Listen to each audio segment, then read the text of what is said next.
All right, let's do this. What's up, everybody? My name is Evan Naka, and we are back in my home office. Today's gonna be a very special video. So I have been very fortunate in that I've been able to connect with Profoto, and they have sent me one of their brand new D3 1250s. I didn't realize when I got into this industry, in this career, that lights would be something that I just fawn over. Also, I had no idea that lighting is so complicated, but hey, that's another video, that's another topic. So I thought for today's video, we were gonna compare the D2 to the D3 in terms of, is it worth the upgrade? Let's find out. Let's pull out the D2. Now this is a D2 500, so in terms of power, not a fair fight, but the specs will still stay the same. I've used this on basically the majority of all of my studio shoots. Any lifestyle shoot that I'm able to run power to a light like this, I always use it. It has been my workhorse. It's a great light. So to me, it was a little bit of a debacle because I used a D2. I'm very happy with it. I don't really have any issues with it besides maybe needing more power. But instead of just upgrading to the 1000s, is it worth going to the D3s? For the moment we're all waiting for. Oh. This is the Profoto D3 1250 watt. Now, right off the bat, I'll tell you this. This one is heavier.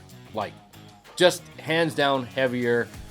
I don't know if that matters to you. If you're a studio shooter, probably not. But if you're taking on location, traveling with it, it is something to consider. The design, they freaking killed it on the design. This thing is, it's like a cannon. It's like when you're a little kid and you see like a cool gun that Arnold Schwarzenegger is holding and you're like, that's the gun I want.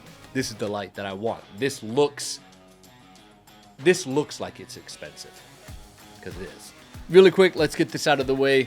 The old caps used to be plastic, now they're rubber. Does that really make a difference? No. This does feel really nice in the hand though. Makes it feel more high end for the D3, but doesn't really affect the light at all.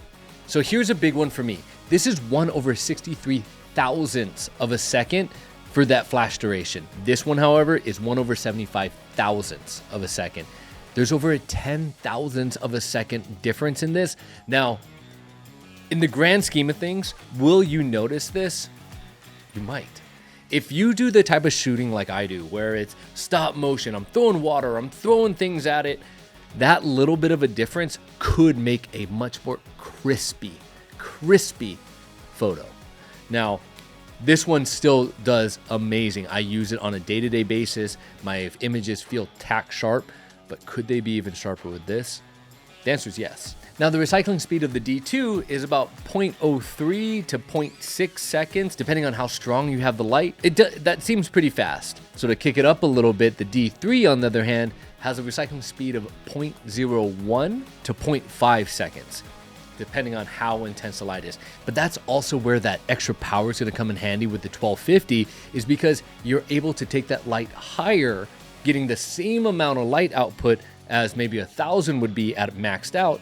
But since it's not maxed out, it's able to recycle faster. So that's actually a big plus. If you are in the studio, you're typically shooting with 1000-watt lights, but you need a little bit stronger of that light, or you're shooting burst modes or things like that, going up another 250 watts will make a difference, and it just makes your recycling speed that much faster. Another cool feature is that the D2 does have a modeling light, obviously, but the D3 has an LED modeling light, which gives you that bicolor choice when you're using your modeling light. Now let's talk about the big question, cost. So they've actually discontinued the 1000 and moving solely to the 1250, but if you buy them used, you're probably looking around 2000, 2500, maybe 3K if they're like new per unit. Now for the D3 1250, you're looking at about $4,000. Now that is a hefty price tag. I'm not gonna lie, I'm not sugarcoating it. It is a lot of money. However, when you buy this light, you're gonna own it for a long time, and just think about all the different shoots that you're gonna be able to use it for. So really think about it when you're gonna invest in these lights and what you're gonna be using them for. Are you gonna be in studio? Are you gonna be in location? Do you need that extra power? If the answer is yes, then go with the D3. If the answer is like you're not quite sure, you're not at that level yet, the D2 is still a great light. I still use it in my personal studio. I'm gonna upgrade to the D3s eventually, But like I said, these are expensive lights. These are an investment in you, yourself, your craft, your studio, your production company, whatever the case may be. Think about it. All right, enough talking about the D3. Now it's time to go test it out. On my next video, I'm gonna test out the D3 and see exactly how it performs in the studio and let you know what I think. All right, guys, thanks for hanging out with me today, going over the differences between the D2 and the D3 by Profoto. I can't wait to test this guy out, and I'll see you guys next time on my next video. Take care. I mean, I've never seen a prettier light.